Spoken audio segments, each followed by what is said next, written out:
하나님이 오늘 우리에게 주신 말씀은 마가복음 2장 1절에서 12절까지의 말씀입니다. 마가복음 2장 1절에서 12절까지의 말씀을 봉독해 올리겠습니다.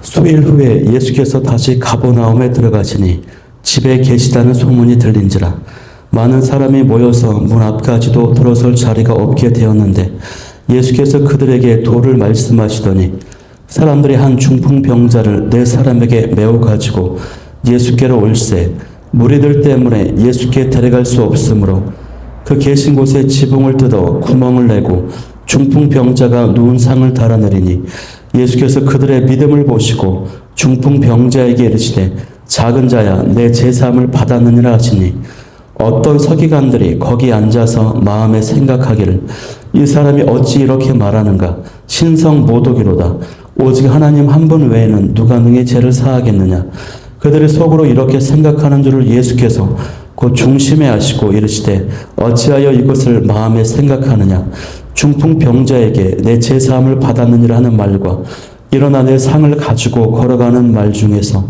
어느 것이 쉽겠느냐 그러나 인자가 땅에서 죄를 사하는 권세가 있는 줄을 너희로 알게 하려 하노라 하시고 중풍병자에게 말씀하시되 내가 내게 이르노니 일어나 내 상을 가지고 집으로 가라 하시니 그가 일어나 그 상을 가지고 모든 사람 앞에서 나가거늘 그들이 다 놀라 하나님께 영광을 돌리며 이르되 우리가 이런 일을 도무지 보지 못하였다 하더라. 아멘. 제사함을 받았느니라 라는 제목을 가지고 말씀을 나누겠습니다. 오늘 본문의 시작은요, 수일 후 예수님께서 다시 가버나움에 들어가시니라고 시작되어 있습니다. 이 가버나움은 예수님 공생의 사역의 본거지가 있는 곳입니다. 또 예수님이 거하시는 집이 있는 곳이에요. 그래서 가버나움을 예수님의 제2의 고향이다 이렇게 말하기도 합니다. 예수님이 이제 많은 병자들을 고치시고 나서 사역을 마치고 쉼을 얻기 위해 집으로 들어오셨습니다. 그런데 그 소문을 듣고 많은 사람들이 치유받기 위해서 몰려들었던 것이에요. 예수님은 피곤하셔서 쉼을 얻으셔야 했지만 쉬지 않으시고 그 몰려던 사람들을 헛되이 돌려보내지 않고 하나님의 말씀을 가르치십니다. 사람들은 치유받고 싶어서 왔지만 예수님은 하나님 나라의 그 말씀을 증거하는, 선포하는 기회로 삼으신 것입니다. 복음의 능력이 있고 생명의 말씀이 있는 곳에요. 이처럼 영혼들이 몰려오게 되어 있습니다. 복음의 능력과 이 말씀의 능력을 덧입어서 많은 영혼들에게 유익을 끼칠 수 있는 주인공들이 되기를 소망합니다.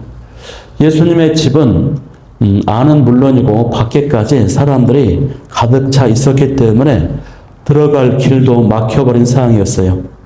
그때 네 사람이 중풍병자를 침상에 메고 예수님께로 데리고 옵니다. 그러나 사람들로 가득 찬 탓에 예수님의 계신 안에까지 들어갈 수가 없었습니다. 결국 그들은 지붕으로 올라가서 지붕을 뜯어내고 구멍을 내서 침상에 메인 중풍병자를 달아내렸습니다. 예수님의 계신 앞까지 달아내렸던 것이죠. 여러분, 중풍병이 어떤 병입니까? 일종의 뇌졸중입니다. 뇌혈관이 막히거나 뇌혈관이 터져버려가지고 이제 몸이 마비가 되는 꼼짝없이 움직일 수 없는 그런 질병이죠. 당시에는 이런 질병은 치료법이 없었습니다. 꼼짝없이 누워서 평생을 지내야만 하는 그런 상황인 것이에요. 그래서 예수님께서요, 그 중풍병자를 치유해 주시는 것입니다. 고쳐주십니다. 이것이 바로 오늘 본문에 나타난 내용이에요. 오늘 먼저 우리가 영적 교훈으로 삼아야 하는 메시지는요, 이 친구들이 가지고 있었던 믿음입니다. 장벽을 돌파하는 믿음을 가진 친구들이었다고 하는 것인데요. 이 친구들은 소문을 들었습니다. 예수님께 나아가기만 하면 어떤 병이든 고침을 받는다. 예수님은 죽은 자도 살리시는 능력을 가지신 분이시다. 예수님은 하나님의 아들이시오 메시아다라고 하는 소문을 듣고 그 소문에 대한 믿음을 가졌습니다. 그래서 병 고침을 받도록 예수님께 나아가고 있는 것입니다. 너무나 많은 사람들이 그 집을 둘러싸고 있어서 들어갈 수가 없었어요. 앞에 예수님께 나아가는데 장애물이 놓인 것입니다. 도저히 사람을 뚫고 나아갈 수가 없습니다. 말씀을 끝날 때까지 기다려도 사람들은 예수님과 함께 몰려갈 것이기 때문에 도저히 그 인파를 뚫고 이 중풍병자를 예수님께로 데리고 나아갈 방법이 없었습니다. 이 중풍병자의 모습을 보고 있노라면 자기 스스로의 힘으로는 아무것도 할 수 없는 우리의 모습임을 또 묵상하게 됩니다. 죄로 인해서 한때 하나님과 우리 사이에 장벽이 있어서 우리 스스로의 힘으로는 구원받을 수 없는, 제사함을 받을 수 없는 그런 우리의 모습을 보는 것과도 같아요. 그런데 이 친구들이 예수님께 나아갈 수 없으니 어떻게 할지 같이 모여 의논을 했습니다. 그런데 그들은 포기하지 않았습니다. 되돌아갈 생각을 하지 않고 지금 예수님을 만나지 않으면 우리 친구는 다시 이 병을 고침받지 못할지도 모른다. 예수님을 만나면 된다. 어떻게 하든지 예수님을 만나게 하겠다. 그 일념 하나로 나아가는 것입니다. 그래서 그들은 눈앞에 있는 장애물, 이 장벽을 본 것이 아니라 믿음의 눈으로 예수님께 나아갈 것을 바라본 것입니다. 그들이 믿음으로 생각하고 믿음으로 결정했습니다. 사람마다 생각을 할 때 생각하는 스타일과 이 방식이 있는데요. 이 친구들은 생각을 할 때에 생각의 판단 기준이나 상식이나 어떤 사항이 아니라 그 판단의 기준이 바로 믿음이었다고 하는 것입니다. 어떻게 하면 이 문제를 해결할지 거기에 집중되어 있었다고 하는 것입니다. 그렇게 해서 그 믿음의 눈이 열려 있었기 때문에 지붕에 올라가서 지붕을 뜯자라고 하는 그런 어떤 대안, 그런 해결 방법을 발견하게 되는 것입니다. 여러분, 이처럼요, 믿음을 갖고 있으면 가능성이 생깁니다. 문제 해결의 방법이 나타납니다. 기적을 일으켜내는 것입니다. 특별히 이 친구들이 지녔던 그 믿음은요, 어떠한 장벽이나 장애물이 있더라도 그것을 돌파하는 믿음이었어요. 예수님은 중풍병자 이 친구들의 믿음을 보시고 치유해 주십니다. 그리고 그 모습으로 인해 주변에 많은 사람들이 하나님께 영광을 돌립니다. 12절 말씀에 그렇게 기록되어 있어요. 12절에 그가 일어나고 상을 가지고 모든 사람 앞에서 나가거늘 그들이 다 놀라 하나님께 영광을 돌리며 이르되 우리가 이런 일을 도무지 보지 못하였다 하니라. 아멘.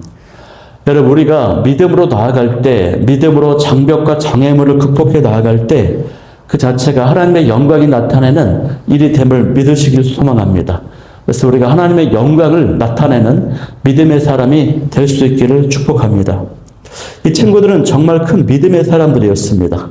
그 당시 팔레스타인의 집은요, 단층 슬랍으로 된 집인데 나무를 깔고 그 위에 나뭇가지를 얼기설기 엮은 다음에 진흙을 발라서 지붕을 만드는 편편한 지붕이었습니다. 그러니까 그 지붕 위가 편편해서 지붕을 뚫는 것은 불가능한 일은 아니었다고 하는 것이에요. 또 1층에서 지붕으로 올라가는 계단이 있었습니다. 그러나 그 지붕을 뚫는 데 생각해 보십시오.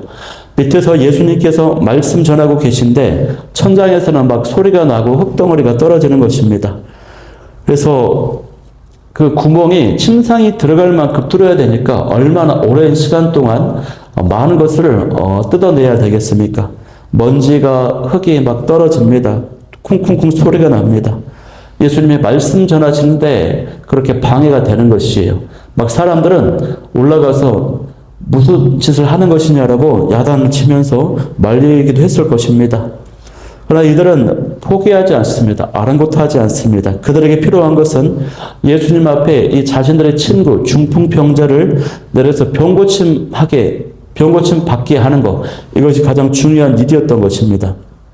이를 위해서 최선을 다하고 힘을 기울이고 있었다는 것이죠. 저와 여러분이 주님께로 이끌어야 되는 영혼도 있을 것인데 그 영혼을 주님께로 인도하기 위해서 우리가 최선을 다하고 힘을 기울여야 될 줄 믿습니다. 그런데 오늘 본문의 사건은요, 단순히 중풍병자를 치유한 사건이 아닙니다. 단순히 병자를 치유한 사건에서만 본다면 이 중풍병보다 더 심각한 병을 고친 사건은 굉장히 많아요. 그러나 그러한 사건조차도 4개의 복음서에 한 곳에만 기록이 되는 것이 많죠. 또 나사로의 부활 같은 이런 사건들조차도요, 복음서에 딱 한 번만 기록이 됩니다. 그런데 이 중풍병자가 치유된 사건은요, 4개 복음서에 3개의 본문에 기록될 정도로 굉장히 의미 있는 본문으로 기록되었습니다. 이유가 있습니다. 이것은 단순히 치유 사건이 아니라 예수님께서 자신이 죄를 사할 수 있는 권세를 가지신 분이라고 하는 것을 사람들에게 공개적으로 처음으로 나타낸 본문의 말씀이기 때문이에요. 죄악을 사하는 권세는요, 오직 하나님만 갖고 계세요. 그 권세를 직접 보여주심으로써 자신이 진정한 하나님의 아들이시다, 메시아다라고 하는 것을 사람들에게 보여준 본문이라고 하는 것입니다. 그래서 예수님은 중풍병자의 침상이 지붕으로부터 내려왔을 때 5절 말씀에 보면은 작은 자야 내 제사함을 받았느니라 라고 말씀하세요. 질병을 치유받고 싶어서 찾아온 그들에게 치유되었다라고 말씀하지 않으시고 그 질병의 원인인 죄악의 문제를 해결해 주시는 것입니다. 그리고 모든 사람이 다 그렇게 생각을 하고 있어요. 그래서 이 병자를 죄인으로 취급했습니다. 예수님은 이렇게 말씀하심으로써 그가 가지고 있었던 이 죄책감과 수치심, 상처들의 그 마음의 문제도 치유를 해주셨던 것입니다. 그런데 예수님이 이 선언 때문에 그 말을 들었던 서기관과 바리새인들이 어떻게 생각합니까? 7절을 보면은 신성모독이라고 말합니다. 하나님의 외에 누가 너희 죄를 사할 수 있겠느냐고 물어요. 이 신성모독은요, 돌에 맞아 죽어야 되는 범죄이거든요. 그래서 예수님의 이 발언이 굉장히 위험하다, 이런 말인 것이에요. 이에 대해 예수님이 말씀하시는데 9절입니다. 중풍병자에게 내 제사함을 받았느니라 하는 말과 일어나 내 상을 가지고 걸어가라 하는 말 중에서 어느 것이 쉽겠느냐라고 묻습니다. 여러분, 이 두 가지 중에서 어느 말이 더 쉽겠습니까? 둘 다 쉽지는 않죠. 그러나 엄밀히 말하면 쉬운 것은 내 제사함을 받았느니라 하는 말이 쉬운 말입니다. 왜 그렇습니까? 이것은 사람들의 눈에 보이지 않아요. 사람들의 눈으로 증명을 할 수가 없기 때문에 우리 눈으로는 이 사람이 제사함을 받았는지 그렇지 않은지를 알 수가 없어요. 그냥 말로 하면 끝이 나죠. 그러나 반면에 내 상을 가지고 일어나 걸어가라, 이 말은요, 어떻습니까? 치유의 사건, 눈앞에서 치유가 나타났다라고 하는 것을 증명해 보여줘야 되는 사건입니다. 더 어려운 일이에요. 그래서 예수님은요, 자신이 제사함의 권세가 있다라고 하는 것을 증명하기 위해서 더 어렵게 생각되어지는 이 치유 사건을 일으키시는 것입니다. 그러므로 인자가 땅에서 죄를 사하는 권세가 있는 줄을 너희로 알게 하려 하노라 하시면서 치유하셔서 예수님께서 제사함의 권세가 있다라고 하는 것을 사람들에게 알려주시는 것입니다. 치유의 역사가 일어났습니다. 그 모습을 보고 많은 사람들이 하나님께 영광을 돌립니다. 예수님은 이 사건을 통해서 사람들에게 바로 이 대속의 은혜에 대해서 알려주십니다. 누구든지 예수님을 믿기만 하면 구원에 이르게 된다라고 하는 이 복음을 알려주시는 것입니다. 여러분, 예수님은요, 많은 권세를 가지고 계시지만 그 권세 중에서 가장 크고 위대한 권세가 바로 제사함의 권세라고 하는 것이에요. 이 은혜를 우리가 입었습니다. 예수님께서 우리의 죄를 이미 사하셨다라고 하는 이 사죄의 확신을 가질 수 있기를 소망합니다. 예수님께서 오늘도 우리의 질병을 치유하신다고 하는 이 사실이 이 확신을 가질 수 있기를 바랍니다. 육체의 질병뿐만 아니라 상처와 좌절, 내면의 모든 것까지도 치유하고 회복시키시는 분이 바로 예수님이심을 믿을 수 있기를 소망합니다. 그리고 주님은 내 상을 가지고 집으로 가라고 말씀하세요. 새로운 삶의 시작을 말씀하고 계십니다. 새로운 출발을 하라고 말씀하십니다. 이처럼 제사함의 은혜를 주시고 치유하시고 새로운 출발을 말씀하시는 그 주님을 다시 만나서 힘있게 나아가는 저와 여러분이 다 될 수 있기를 소망합니다. 말씀 붙잡고 기도하기를 원하는 기도 제목은 첫 번째, 장벽을 돌파하는 믿음을 주시고 주님께로 인도하는 일에 최선을 다하게 하여 주옵소서. 두 번째는 영적, 육적, 중풍병자와도 같은 나를 치유하시고 다시 시작하게 하여 주옵소서. 세 번째는 제사함의 은혜 주심을 감사하며 주님께 영광 돌리게 하여 주옵소서. 이 기도 제목 가지고 기도하며 나아가도록 하겠습니다.